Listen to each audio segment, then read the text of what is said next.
So, as we stand on the precipice of the release of Avatar: The Way of Water, there's been a rush of content out there critiquing and giving the original Avatar some much-deserved flack. And as much as this warms my heart, there are a few things that I rarely hear touched upon.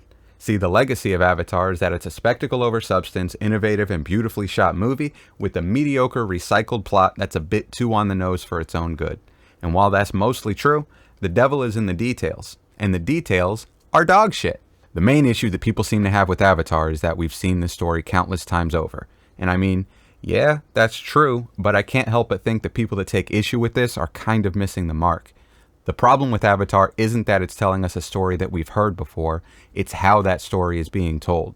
Hamlet, The Northman, and Lion King are all based on the same story, but they differ so radically in tone, pacing, atmosphere, and direction that nobody cares. They're each unique, purposeful experiences that hit the same story beats in radically different ways.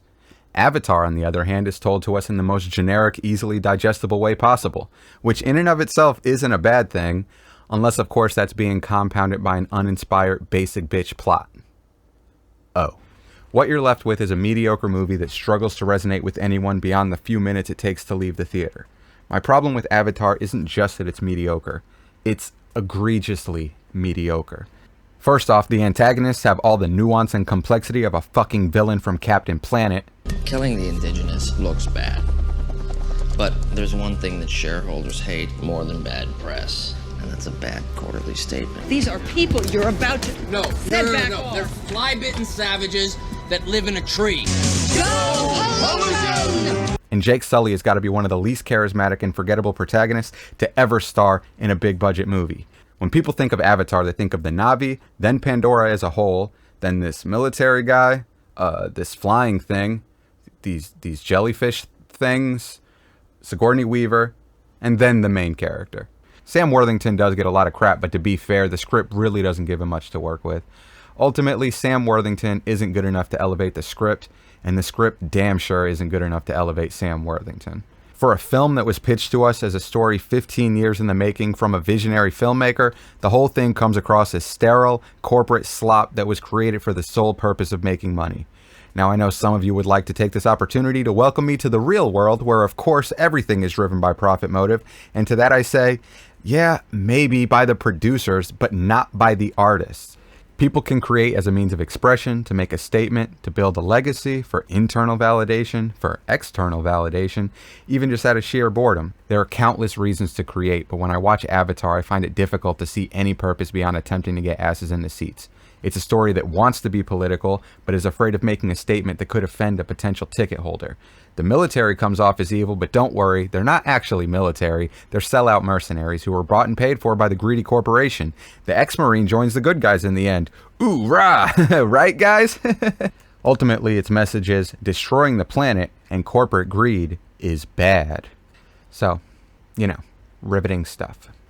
The one thing Avatar does have to hang its hat on is its effects.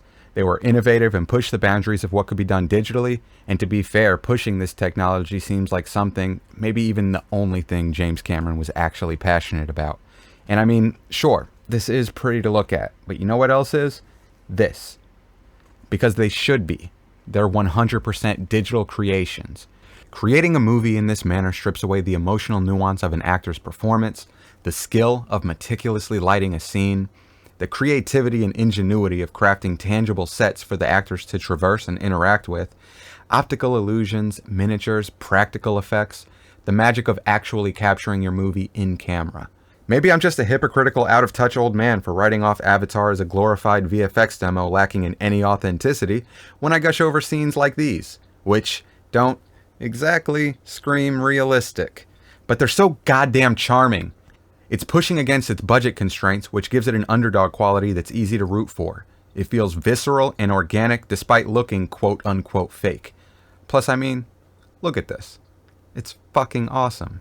So sure, Avatar is visually pleasing, but for all the money that went into it, it doesn't look particularly real. It looks like what would happen if you spent a couple $100 million on a video game cutscene, because that's exactly what it is. Everything that I love, everything unique to the medium of film, is lost here. So, naturally, it's the highest grossing film of all time, and as such laid the groundwork for where big budget cinema would be headed for the next decade.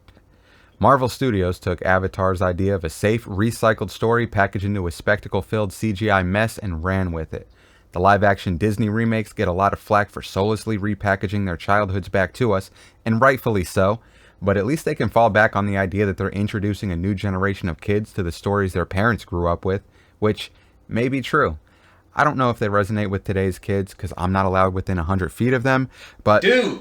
You can't make pedophile jokes in the middle of your video if you want to be taken seriously as Nerd Writer 1. I will say that Marvel did have a cool and unique idea, executed it really well, but then just kept going. The MCU realistically should have ended with Endgame. But since it's still profitable, Marvel Studios seems content to just keep slinging shit at the wall, hoping something will stick. Quality be damned. They even managed to usurp the throne of highest grossing film of all time from Avatar for a bit, which leads us to the sequels. When I first heard that there were 4 sequels to Avatar set to come out more than a decade after the original, I legitimately thought it was a joke. The first movie didn't have enough plot to sustain itself, and didn't seem particularly interested in setting up future installments at the time, so why? Why now? When I see Avatar is set to release 4 more movies in a pre-established time frame, all I can think about Marvel and their phase rollouts. I don't have the lack of self-awareness to claim that I know what James Cameron's motivations are, but goddamn if this doesn't feel like some ego-driven end-of-life crisis to prove that he can create and market movies better than the entirety of Marvel Studios. As though they're competing to see who can make the biggest, dumbest thing that costs the most money and subsequently makes the most money. They even re-released the original Avatar to reclaim the title of highest grossing film of all time, which came off both as petty and as a desperate marketing ploy for the upcoming sequels. James Cameron recently stated that Avatar 2 needs to gross $2 billion just to turn a profit. What the fuck? The hubris it takes for a movie studio to greenlight that is asinine. This is not a sure bet. This is a sequel to a movie with little fanfare that tricked its original audience, me included, through pure marketing and the gimmick of 3D to break every box office record. Since then, we've been inundated with formulaic comic book movies and retreads of things that have worked in the past. And I'm not judging you if you enjoy Marvel movies. I mean, I get it. I was a C student in high school also. But even most Marvel fans I know seem to have lost that twinkle in their eye. So yeah, I hope these sequels fail. And I hope Disney goes back to ripping off old fairy tales instead of itself. And I hope Marvel phases itself out. I honestly don't know what that would lead to. Maybe it's the death of the theater experience itself, or maybe it'll open the door to something new and wonderful. In all likelihood, Avatar 2 is going to make its billions back, and maybe it'll even deserve them this time. All I know is I don't want to contribute to the success of these types of films anymore, so I won't be seeing it. And if you feel the same, maybe you shouldn't either. But if you did, let me know what you thought about it in the comment section down below. And remember to like, share, comment, ring the bell for notifications. And until next time, Joe Goose out!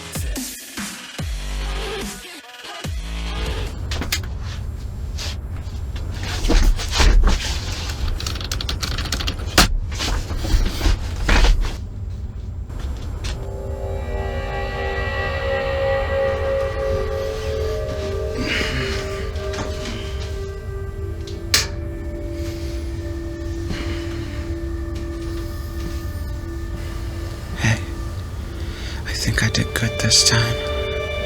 You're gonna be so proud of me. All I ever wanted was for you to be proud of me, Mr. Nerd Writer. Oh, I love when you look at me like that.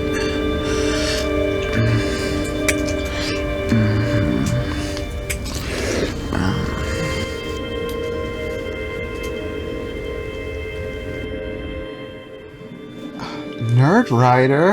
Oh my goodness. You're so naughty.